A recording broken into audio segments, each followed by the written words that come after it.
What's good, everybody? This is Saber054. I have a new deck profile to show you guys today. It's gonna be one of those decks, once again, that are commonly inconsistent, that I like to make. I like to try out a lot of things that aren't very good, very difficult to work, but I try things out is what I do and show them to you guys. Make the decks the best way that I can for the ideas that I have. And today, this idea is going to revolve around this Goodra. So I didn't have any of these cards, either the V-Star or the regular V. They're from Lost, I don't even remember the name, Lost Impact. I think that's the name. But I think it's from that set. I mean, I recognize the logo.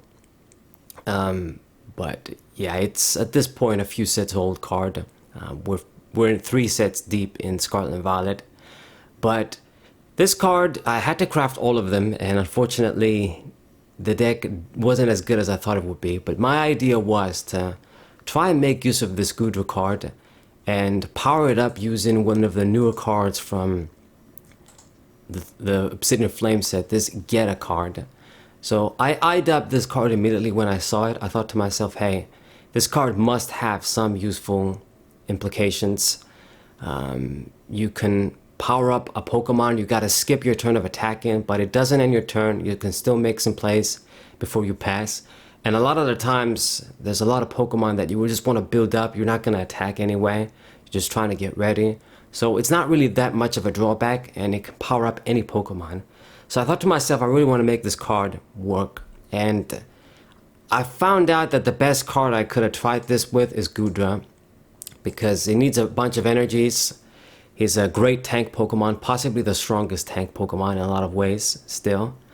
And really the only other methods you can use to power up this guy is either you use Arceus V-Star to power it up and then go from there, or you use the Lost Zone engine and you use Comfeys, you know, the typical stuff, Mirage Gate. So I decided to build the deck a little bit differently with Geeta, and it is going to be a straight up tank deck. So when it comes to Hisuian Goodra, its stats, it's pretty much a perfect card in most ways you look at it. I mean, 270 HP is close to the 280, which is the best standard. It's just great, especially when you consider this is a big tank Pokemon. Rolling Iron, it does a respectable 200 for 3, and then you block 80. I mean, these effects that block damage usually never end up being good unless you block really heavy amounts and your opponent can't play around them. And this is what this card does. You block 80, that's just too much. It's not like you block 30 or some shit. 80 is a lot of damage. So when you do this, they basically need to do like pretty much 360 damage or 350 damage to kill you in one shot. Is my math correct? I think so, yeah. So 350 to die in one shot. So that's not going to be easy. And then the Moisture Star ability, V-Star ability, just also perfect for a Pokemon like this. You just use this and then you heal all the damage. So negate a bunch of attacks or negate an entirely huge attack your opponent made. So I think in a lot of ways this card is still the best tank Pokemon. And who can forget, this card doesn't have a weakness. So it doesn't even have like Pokemon that are going to be effective against it. So it's the perfect package card. It gets like the perfect stamp that I give to cards. So pretty good. Retreat is kind of big, but I mean, you gotta have something bad sometimes. So other than that though, I mean, everything else is good. So we max this out and we max out the Hisuian Goodra V2. Now this card isn't as good. It really is just there for us to evolve into the V-Star. Sometimes you might have to attack with it. It does 140 for 3 and then you can block 30 damage. It definitely isn't as good. And yeah, that's it. It also doesn't have a weakness, which I guess is nice. And then the slip and trip attack is just 60 for 2. Probably don't want to do this most of the time. I mean, just put 2 energies to attack and then you give them the chance to switch to something. They get to choose. Not very good. But I guess they're there if we have to use them. So, is this going to be our main Pokemon? I mean, it's the only thing, and then everything else is just pretty much the support in healing and consistency. So Bibarel, I guess, is going to be our second most important card. This is the draw engine I got in the deck. It's important, especially because when you use Geeta as a supporter, so you want to draw cards in a different way, this card helps us do this. Originally, I built this deck, Goodra VSTAR with Pidgeot EX. It was another reason I wanted something to just combine with Pidgeot EX and get to try out the Pidgeot. That wasn't the Charizard everyone is pairing up with. But it didn't work out very well. You take up a lot of space because you gotta have the candies. Pidgeot is a stage 2. I mean, yeah, you only get one card. I found myself that it just wasn't working out a lot of the times. And you just definitely need more space for cards. Just the line itself and then the candies on top of that. This way it's just more consistent. I made space for just more consistency cards and just more cards. And this Bidoof that you use to evolve into Bibarel is actually kind of useful as well, is that it's on the bench. They can't snipe it down with Greninja and other cards. They're going to have to pull it if they want to kill it. Or just use Sableye or some shit. I mean, wait, by attack, so I don't think it can save itself from Sableye, but maybe I'm wrong. It didn't come up. Sometimes the rulings are a little bit confusing, you don't know for sure. But it's pretty much my first time using this specific Bidoof with Bibarel. I've used Bibarel before in other decks, but we didn't always have this Bidoof card. Anyway, I think it's from the damn, what's this, Crown Zenith? Anyway. But pretty much, yeah, 2-2 line, draw cards, have a draw engine. It's different than Pidgeot, but it's very effective still. And then the other guys, I mean, it's just healing support and just some extra cards, I guess, for stalling. Radiant Serena, Radiant Pokemon of choice here. It makes the most sense, don't even doubt it. Just continuous healing every turn. It's what we want for this tank deck. We just want healing all day. So gotta have this.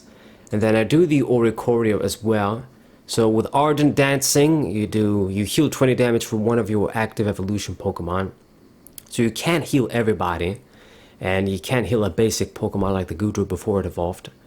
But it works with the V-Star, which is the main thing we want. So that's some additional healing, once again. So got this. I also thought about maybe building this deck with the Garganta Seals, once again, combining 2 stage 2s. Like I did with the Skeledirge, but that was just, I'm thinking to myself, it's too much, and we have better ways to heal. Since this dude is a Dragon type, I got the Stadium. So combining these smaller cards with the Stadium as well, you know, it should be enough. We don't need that extreme healing that Garganta Seal gives. Got the Manaphy bench protection, standard stuff. This can't be pretty good still. And then I'm running 3 of this Klefki. So there's a bunch of reasons why I got this card. It's a good opening Pokemon to just stall the game a little bit. My opponent's basic Pokemon have no abilities. I mean, we don't have abilities either in basics, but we don't care too much about that. And it's just something to slow down Chien-Pao, because if Chien-Pao is pretty much going to be an auto win against this deck 99% of the time. And even with this guy, it's going to be probably an auto win. But especially if you don't open with this guy to slow the Chien-Pao down, then you definitely lose. Because Chien-Pao is going to see, oh, Goodra VSTAR tank shit. Let me just gather a bunch of water energies, get those 20 KOs. Yeah, no healing for you. And that's a lot of trouble. So this is going to slow things down. We don't really lose much. It doesn't make sense for me to have something like Cleffa, because Cleffa won't be able to attack. So when I use Geeta and I can't attack, I can't even draw cards with Cleffa. So having something like this that's just going to stick there and do nothing but annoy our opponent is better, basically. You can use Mew if you like as well, but I want to have something to slow my opponent down. Because we're going to need a few turns, well, at least one turn to use this and get manual attachments from there. Set up our guys, and then we gotta keep surviving to get the other manual attachments. We don't got no Arceus V-Star powering us up, or Mirage Gate. Alright, so these are the Pokemon. Trainer cards are standard 2, max out the nest balls, 3 level balls, and then I have 2 ultra balls, 3 ultra balls, and then 2 level balls. Damn, got them confused. To search the Pokemon, standard stuff. Ultra Ball can get me anything, and get the Goodra VSTAR, of course. We run a lot of them. I mean, 4 and 4 with the 3 Ultra Balls, you should be able to see them when you want to, just by drawing cards with supporter cards. So it should be pretty good. You probably won't use all of them throughout the game, but it's just our main Pokemon, we max it out. I mean, standard stuff, I'd say. Then I max out the trekking shoes, boost our speed as much as we can. Item-based draw, discard stuff we don't need, draw cards, pretty good.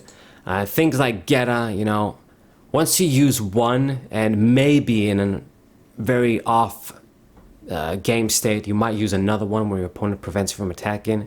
And then you're thinking, okay, might as well use this on that turn. But besides that, you're not going to want to use multiple of these per game and then not attack. Because if you're not attacking, you're not going to win. So once we use one, maybe 2 of this, then we don't care about extra copies. We're going to discard them. So that's where trekking shoes comes in. We do have stuff we're not going to need later on. All right. I got 1 switch. I wish I could have had 2 because big retreat Pokemon is a real thing in this deck, and if our opponent gets us stuck, I can't really do much besides use a switch. I mean, Bibarel has a big retreat cost. Same for Torina. Oricorio just has 1, but we have a bunch of big retreat Pokemon, and even Goodra. Like if you power up a 1 or 2 and then you got another one that doesn't have energies, it can stay stuck in the active position with 3 and then you can't do much. And I don't have too many energies, I just have 11, just barely enough to get by, you know, no energy recovery, so we gotta be a little bit careful. Unfortunately, space is always tight in decks like these, so I can only do 1 switch.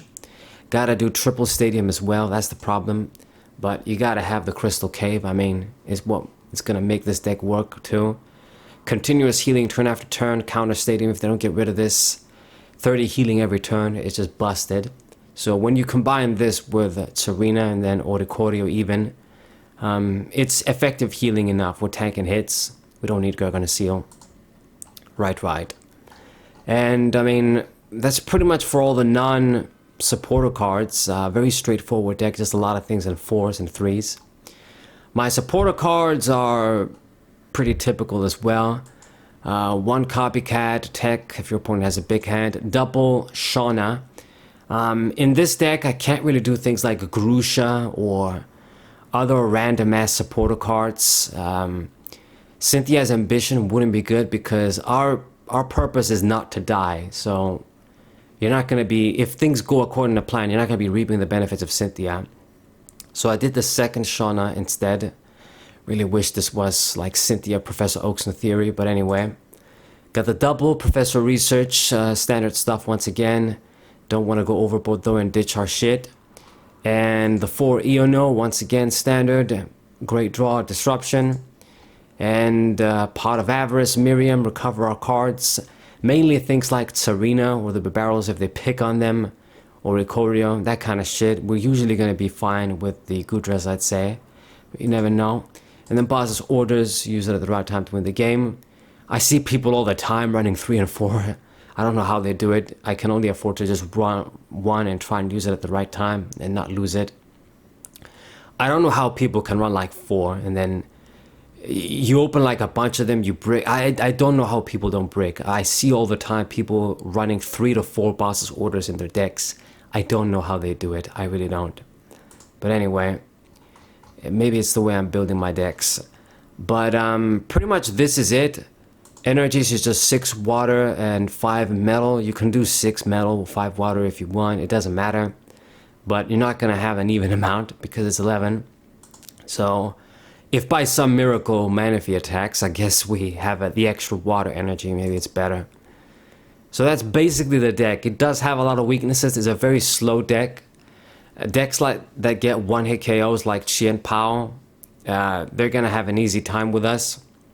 Fast decks that put the pressure, they're going to have an easy time against us. Decks that have billions of Boss's Orders, as I explained, that can just play around Goodra's effect to block damage. They're also going to fuck us up. You know, the comfy decks with 50 escape ropes, shit like that, you know, can negate this guy's effect. I'm not saying it's an auto loss, those decks, but there is ways to counter Goodra. I mean, there's a reason why it's a good card, but it didn't end up becoming on the level of, I don't know, like Arceus or some shit. Or Fusion Strike fucking Mew. But anyway, so this is the deck, guys. Just something to just use Geeta with. This is not an Obsidian Flames Pokemon, obviously, but I couldn't really think of a deck that I was happy with or just interested in to try out with Obsidian Flames. We used the Tyranitar, we used the Charizard and Scizor. Those were the ones that I was sort of eyeing up from the start. Other dudes, not exactly feeling them. I guess we'll see. I did have an idea with the tool dude that you can put a bunch of tools on that, but it's just going to be very inconsistent. You need a lot of tools. If the ability gets negated, you lose everything. So I wasn't really feeling that. So I thought of, hey, let's use Goodra, because I did want to use this card from the start and I wasn't able to in the TCG Online days. Indeed, indeed. It is much easier to craft cards these days, but it did cost me a lot of, not gems, but the shards or crystals, whatever the fuck these are supposed to be. Anyway, this is the deck. Hope you guys enjoyed it. I'll see you on the matches. Subscribe to the channel, leave a like, share this video with your friends, and I'll see you guys next time. What a